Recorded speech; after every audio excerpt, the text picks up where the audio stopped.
পুনর্বাসন এই নরসিংদীর মাটিতে হতে দেওয়া যাবে না।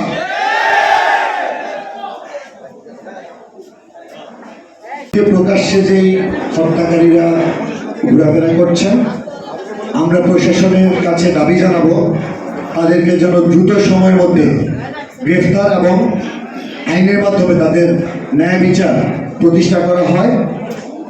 আজকে আমাদের পূর্ব নির্ধারিত একটি অনুষ্ঠান, আজকে কিন্তু আমাদের অনুষ্ঠানের পাশাপাশি নরসিংদীতে এনসিপির আরেকটি অনুষ্ঠান আছে।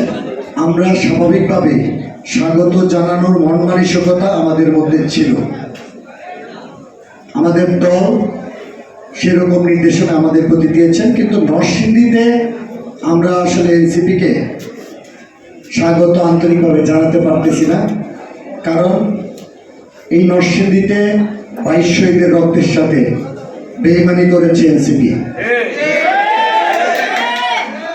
আজকে এনসিপির যে সমাবেশ, আপনারা এই সমাবেশস্থলে যোগ দেওয়ার আগের মনে দেখেছেন, সমাবেশের মঞ্চে আয়োজক হিসেবে অন্যতম উল্লেখযোগ্য নরসিংদী শহর আওয়ামী লীগের যুগ্ম সম্পাদক, সাবেক মেয়র কামরুজ্জামান কামরুলের ঘনিষ্ঠ বন্ধু এবং 6 নং ওয়ার্ড আওয়ামী লীগের সাধারণ সম্পাদক স্বপন ভাই মঞ্চের মধ্যে দেখলাম উপস্থিত।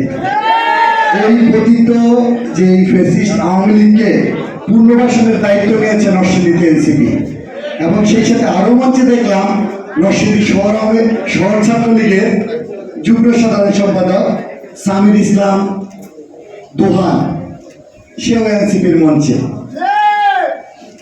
এনসিপির প্রতি মানুষের একটা অনুভূতি ছিল, সেটা হচ্ছে এরা নিজেদেরকে শহীদদের পক্ষের প্রকৃত দাবিদার হিসাব করে এরা রাজনীতিটা আগাচ্ছিল।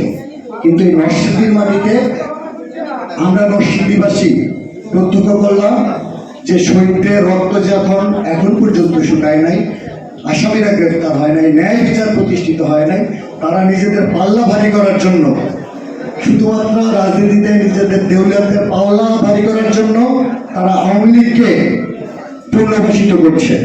আমরা এই মঞ্চ থেকে নরসিংদীতে আগত সার্জিৎ, তাহিদ, হাসনাত সহ সবাইকে ধিক্কার জানাচ্ছি, নিন্দা জানাচ্ছি এবং অনুরোধ জানাবো আপনাকে, আপনারা এনসিপি নেতৃত্বকে অনুরোধ জানাবো, নরসিংদী যারা আছে দয়া করে আওয়ামী লীগকে পুনর্বাসনের চেষ্টা করবেন না।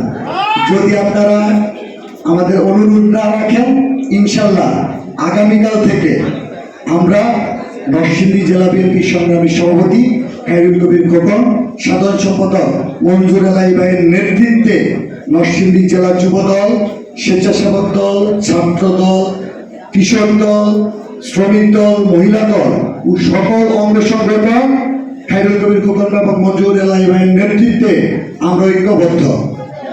আপনারা যদি আমাদের অনুরোধ না রাখেন, কিভাবে আওয়ামী লীগের পুনর্বাসন ঠেকাতে হয় এবং আপনাদেরকে প্রতিরোধ করতে হয়, সেটা আমরা বিগত 15.5 বছর স্বৈরাচার আওয়ামী লীগের বিরুদ্ধে আন্দোলন সংগ্রাম করে আমরা সেটা শিখিয়ে গেছি।